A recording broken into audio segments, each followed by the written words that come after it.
Aujourd'hui les gars, on va parler du match d'ouverture de la nouvelle Coupe du Monde des clubs entre Al Ahly et l'Inter Milan. Un match qui a été globalement très décevant les gars, on va pas se mentir. Sur le plan du jeu, c'était assez catastrophique. Mais aussi dans cette vidéo, on va en profiter pour parler de cette nouvelle formule de la compétition, ses limites et ses intérêts, et se poser un peu la vraie question, on va dire. Est-ce que cette Coupe du Monde des clubs, cette nouvelle formule, apporte réellement quelque chose au foot moderne? Débrief de match assez rapidement. Première mi-temps, largement à l'avantage à la Lim qui a dominé les débats. L'Inter Miami n'a pas existé. Si tu avais 2-0 à la mi-temps pour Al Ahly, ça aurait été largement mérité. Mais ils ont manqué cruellement d'efficacité. Tu as eu plusieurs face-à-face manqués, un penalty manqué par Trezeguet. Globalement, les attaquants ont eu un déchet dans le dernier geste qui était assez catastrophique pour leur équipe. Et tu as eu aussi Oustari pour l'Inter Milan qui les a sauvés et qui a fait une bonne première mi-temps. Il a fait quand même de belles parades et il contribue au fait qu'il n'ait pas pris de but et que cette équipe de l'Inter Miami n'ait pas pris de but en première période. Ensuite, en seconde période, les débats ils se sont un peu plus équilibrés. Non pas parce que l'Inter Miami a aussi un peu son niveau de jeu, je pense très légèrement, mais c'est surtout parce que physiquement, l'équipe d'Al s'est complètement effondrée, les gars. Les gars, on est sur une condition physique, mais à la ramasse totale, je trouve. C'était criant en seconde période. Les mecs étaient déjà cramés, en fait. Du coup, l'Inter Miami en profite et se procure bien plus d'occasions de but en seconde période, les gars. Et là, c'est El Shenaoui, qui est le portier de la Lilal, qui sort de grosses perfs et qui sauve les meubles pour l'équipe et qui fait des parades assez décisives du coup. Et tu as aussi dans les dernières secondes du match deux grosses occasions, une pour l'Inter Miami avec une parade miraculeuse de la tête du portier El Shenaoui et tu as aussi une dernière occasion dans les dernières secondes pour Al Ali qui ont un 3 contre 1 à jouer et qui le jouent mais de manière catastrophique les gars. C'est Toka, c'est la mort du foot. T'as un 3 contre 1. Même, je sais même pas si ce n'est plus. Le mec ne fait zéro choix. Panique, ne fait zéro choix et au final, il gâche cette occasion. Comme ça a été le cas durant un peu tout le match pour El Ali, gâche cette occasion, ne fait aucune passe, tente aucun dribble. Enfin, le mec ne fait rien du tout, du coup, il se fait chipper le ballon.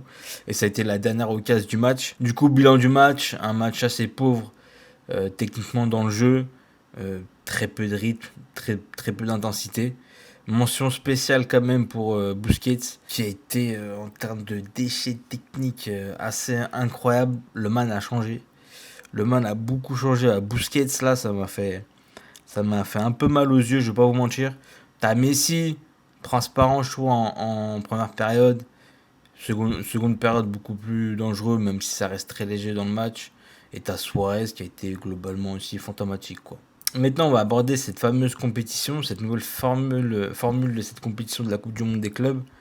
On va d'abord aborder les points, pour moi, positifs, où il y a quelques intérêts. Et ensuite, on va terminer par les points négatifs.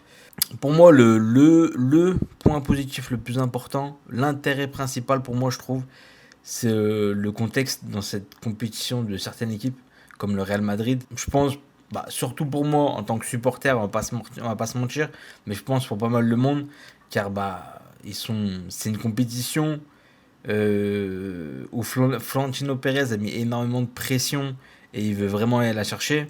Et surtout, c'est une compétition où tu vas voir bah, Xabi Alonso, les débuts de Xabi Alonso au Real Madrid que tout le monde attend. Et avec les nouvelles recrues comme Heusen et Trent Alexander-Arnold. Et c'est tout pour l'instant. Et il y a qui d'autre? Ouais, c'est tout. C'est les seuls qui vont jouer, qui vont être titulaires dans cette compétition. Euh, on a hâte de les voir. Honnêtement, c'est moi mon intérêt principal dans cette compétition. Puis tu as aussi Manchester City, qui a, où il y a un grand intérêt là-dessus, car c'est un peu un nouveau Manchester City. Eux aussi, ils veulent se faire pardonner avec cette compétition de leur saison on va pas dire dégueulasse. Ils sont terminés comme troisième de première ligue au final, mais un peu limite pour une équipe comme City avec Guardiola. Et très hâte de voir pour eux aussi ce nouveau City avec leurs nouveaux joueurs, Cherki, Reinders et Ait Nouri. Hâte de voir surtout ce que va donner Cherki en tant que Lyonnais, bien sûr. Et du coup, à City, ces deux clubs-là, le contexte de ces deux clubs apporte de l'intérêt, je trouve, un gros intérêt à cette compétition, parce qu'on a hâte de voir le Real de Xabi Alonso et le City de Guardiola, le nouveau City Guardiola avec des cadres qui sont partis comme Kevin De Bruyne et des nouveaux joueurs comme Cherki. Hâte de voir ce que ça va donner dans cette compétition. Après aussi, ce qui est pas mal, ce qui peut être un intérêt, c'est que tu as un petit effet de curiosité où tu vas avoir des équipes que tu suis jamais tout le long de la saison. Nous, comme on suit que les grands championnats européens, donc ça peut être intéressant, ça peut être rafraîchissant de voir des nouvelles équipes, même si je trouve que ça peut s'estomper très rapidement, ce côté curieux et rafraîchissant, on va dire. Après, ce qui peut être pas mal, c'est si tu as un bon parcours de ces gros outsiders, on va dire, euh, comme Palmeiras ou autre. Si une des équipes non européennes fait un parcours respectable dans le sens où ils vont jusqu'en quart, peut-être jusqu'en demi, ça peut apporter un peu plus d'intérêt à cette compétition. Si tu as un outsider, un gros outsider, on va dire, euh, qui sort un peu du lot et qui fait un peu la surprise. Ça, là, cette compétition, elle peut être intéressante à ce moment-là, si tu as ce genre d'équipe qui crée la surprise. Ça peut être intéressant et ça peut avoir un intérêt ça peut être un des intérêts aussi pour cette compétition, les gars. Après, ce qui peut être sympa aussi, c'est de retrouver des anciennes têtes, des anciennes gloires euh, qui ont fait les beaux jours des championnats européens, comme Cavani, Sergio Ramos, Messi, Thiago Silva et autres. Ça peut être sympa au départ, même si ça peut un peu s'essouffler par la suite. Mais ça peut être sympa. Tu revois des anciennes têtes. Ça se trouve qu'ils vont rejouer contre des anciennes équipes à eux, comme ça peut être comme Chelsea, Paris, par exemple pour Thiago Silva, etc. Même si bon, ça va être compliqué quand même. Mais ça peut être, ça peut être un des intérêts de cette compétition, ce qui peut être sympa. Ensuite, on va passer au point négatif pour moi. Le gros bémol pour moi, c'est le niveau des équipes. Je trouve qu'il y a un trop grand écart entre les équipes. Et du coup, ça fait que les phases de poule, pour moi, il y a un peu d'intérêt. Je pense elles vont être un peu rompiches, ces phases de groupe.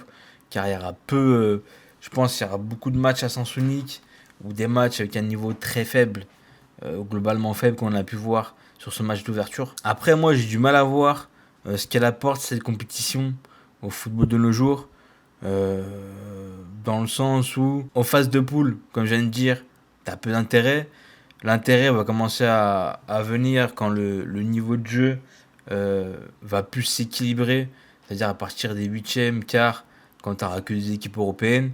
Et du coup, bah, tu es sur quoi au final? Tu es sur une mini Ligue des Champions, où tu n'as même pas tous les grands, où t'as même pas tous les grands d'Europe. Du coup, l'intérêt, bon, je sais pas, ça se confond avec des autres compétitions. Elle se démarque pas assez, je trouve, elle se démarque pas assez des autres. Et je trouve elle apporte peu d'intérêt, du coup, par rapport aux autres en fait. C'est comme la Ligue des Nations d'un point de vue des nations ou des équipes nationales où bah, l'intérêt frère par rapport à l'Euro, à la Coupe du Monde, ça devient intéressant pareil, puis à partir d'écart. Avant ça ressemble plus à des matchs amicaux. Bah tu vois cette Coupe du Monde des clubs c'est un peu pareil pour moi tu vois. Et l'intérêt, bon, la valeur ajoutée de cette compétition, moi, dans le football moderne, là, de nos jours, j'en vois pas trop l'intérêt. Je, je vois l'intérêt au niveau marketing. C'est-à-dire que celui qui gagne la compétition, bah, il aura le logo là floqué sur le maillot pendant 4 ans, qui montrera que c'est le meilleur club du monde. Mais à part ça, moi, j'en vois pas trop, je vois pas trop de valeur ajoutée en termes de compétition par rapport aux autres. Ensuite, tu as l'effet du calendrier qui devient de plus en plus surchargé. Et physiquement, ça va pousser à bout de plus en plus les organismes des joueurs. Et ça peut quand même devenir problématique. Les gens vont me dire ouais, mais c'est une fois tous les 4 ans. Ouais, mais c'est une fois tous les 4 ans. Quand il n'y a pas cette compétition, tu as la Coupe du Monde. Quand tu n'as pas la Coupe du Monde, l'année d'après, tu as l'Euro. Quand tu n'as pas l'Euro, tu as la Ligue des Nations. Les mecs, ils se reposent jamais. Parce que c'est pas seulement jouer, mais c'est des déplacements. Tu bouges à droite, à gauche. Ton organisme, il récupère pas. Et ouais, peut-être tu vas pas le sentir. Si tu as un jeune joueur ou si t'es en pleine forme de l'âge à 26, 27, 28. Mais en fin de carrière, si t'as un rythme de vie, si ta carrière va dans ce sens-là, en termes de calendrier, à 35, 36, 37, t'es rincé, mon frère. Et puis après, le dernier bémol, les stades.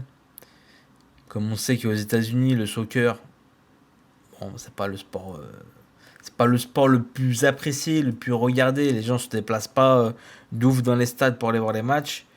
Bah, t'as écho un peu de stades potentiellement, je vais pas dire vides, mais très peu fournis, on va dire remplis à 25, 30, 50%. À un point où ça brade même les places, où les places elles sont à 3,50 €, 4 $, je crois. Donc, ouais, j'espère quand même qu'il y a un peu d'ambiance. Déjà, s'il n'y a pas de niveau de jeu, il n'y a pas d'ambiance, ça va être compliqué pour cette compétition, pour sa première. Donc, ouais, on va voir, mais c'est un des bémols. C'est un des bémols. Si les stades sont vides, il n'y a pas d'ambiance, ça peut poser problème. Bon, mon verdict final, bon, tu l'auras compris. Je suis plutôt mitigé pour l'instant sur cette compétition, à voir ce que ça va donner dès les phases finales. Et pour l'instant, je suis très très mitigé, on va dire. Trop d'écart de niveau, pas assez de spectacle, et un calendrier surchargé et une fatigue de plus en plus présente pour les joueurs. Donc en termes de hype et d'intérêt, moi je donnerais personnellement un 6, ouais, 6,5 sur 10 pour cette nouvelle formule de la Coupe du Monde des clubs. Et toi, j'aimerais bien savoir ton avis. Dis-moi ce que tu en penses dans les commentaires, dans l'espace commentaire, comme d'habitude. Très important. Like la vidéo, abonne-toi, et nous on se dit à la prochaine. Ciao.